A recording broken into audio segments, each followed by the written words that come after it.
J'ai pas envie qu'on voit mes yeux, j'ai mis mes lunettes de moto, d'accord? Ça vous dérange pas? Je trouvais pas de vue. This is Grégory Chelli. Bonsoir. He calls himself Ulcan. Activiste juif et star du net. He's a French-Israeli Zionist hacker, the star of a documentary called The Patriot. He's a one-man army. And he's allegedly responsible for the death of this man. Le père de ce journaliste a fait un infarctus après ce harcèlement. Il vient de mourir cette semaine. Let's rewind. Grégory Chelli grew up in a middle-class Paris suburb. He says that he never suffered any anti-Semitic harassment, though his younger brother did. Nonetheless, sometime in his early 20s, about a decade ago, Chelli became active in the Jewish Defense League. In case you don't know who they are, they're a violent extremist anti-Palestinian group. Members of the American branch of the Jewish Defense League are suspected in a bombing that killed prominent Arab-American leader Alex Ode in 1985. But let's get back to Chelli. Eventually he moved to Ashdod in Israel. C'est beau, non? 2014 is when this particular episode began. Remember what was happening in Palestine then? It was in the context of Israel's 2014 war on Gaza that Chelli began to attack and hack pro-Palestinian websites, pages he claimed were anti-Semitic. Vous avez piraté combien de sites comme ça? Peut-être 500. 500 sites qui étaient hostiles à Israël? Oui. He'd leave his signature and he'd even put videos of it up on his YouTube channel. This video is called Behind the Scenes of Ulcan's Fight.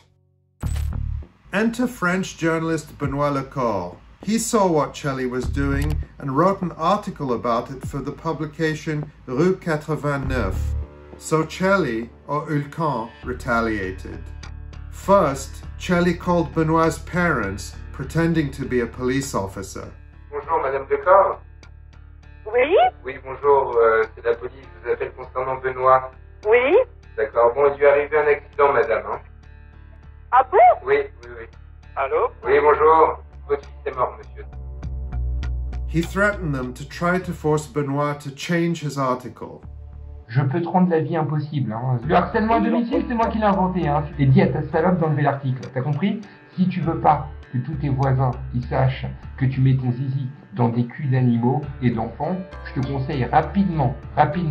Non, il va pas enlever l'article, il va le changer. Je veux être un super-héros sur l'article, ok? He continued making calls to Benoit, telling him to change his article or else. Allô? Ouais, bonjour, c'est Benoît Le Corre. Ah ouais, apparemment, ouais. Ouais, c'est Ulcan. Ça va?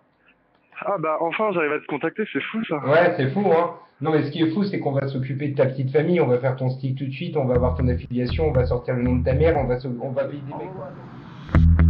Days later, Chelli called the police, pretending to be Benoit's father, Thierry Le Corre. He made it appear that the call was actually coming from the Le Corre house. He was claiming to have killed his wife and their baby, although the Le Corres didn't have one, and threatening to go on a shooting rampage. Police raided the Le Corre home in the middle of the night. As Benoit's mom and dad came out of their house, they were surrounded by officers with their guns drawn. A few days later, Thierry had a heart attack that put him in a coma and took his life 2 months later. He was 56 years old. C'est des choses qui peuvent sembler peut-être anodines quand on est derrière son ordinateur, quand on rigole, et j'ai l'impression qu'il se rend pas compte de ça, qu'il se rend pas compte du mal en fait que ça peut faire sur les familles. According to a medical report, the stress was a direct and triggering factor in Thierry's fatal illness. Je voulais te souhaiter toute ma condescendance. Condescendance? Condoléances. Ah, je voulais dire mes condoléances, pardon. C'est parce que je parle mal français, je suis un peu bête. Following Thierry's death, Paris prosecutors opened an investigation against Chelli for willful violence unintentionally resulting in death, a charge that carries a sentence of 15 years in prison. Here's the catch though, Chelli is still free in Israel.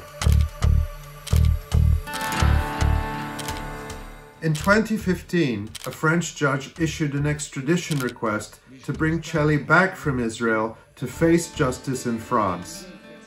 The request covers dozens of charges. The Le Corres were not Chelli's only victims. It's 2015 in Marseille, the year after Thierry Le Corre's death.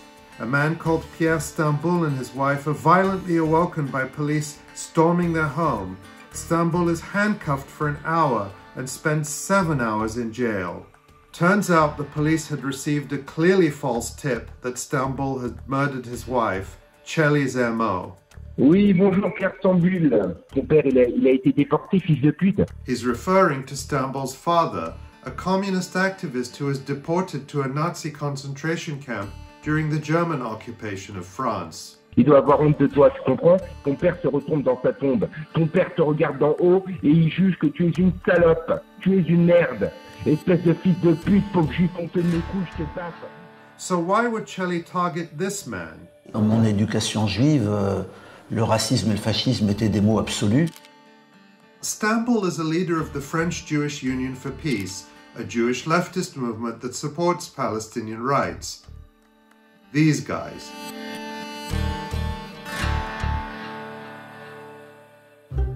So will Chelli be extradited back to France? While France and Israel don't have a mutual extradition treaty, Israel is a signatory of the European Convention on Extradition. That makes extradition legally possible if both governments agree, but it doesn't look like Israel will. It's quite clear that the Israeli government does not abide by international law. In 2017, Israeli newspaper Haaretz reported that Israel is refusing to extradite him despite serious pressure and even a special visit here by the French foreign minister. But serious pressure is a big exaggeration considering how much the French government panders to Israel. Case in point, the so-called Saison France-Israël, a series of cultural events backed by both governments in 2018. According to activist group BDS France, it was an attempted whitewashing operation which was boycotted by dozens of artists, including legendary film director Jean-Luc Godard. Chelli, either in absentia, either in France, should face trial in front of a criminal court because what he has done is a crime, and it's a disgusting crime. But it hasn't happened yet. But while Chelli spends pleasant days on the beach in Israel, the Le Corre family and so many others are still waiting for justice.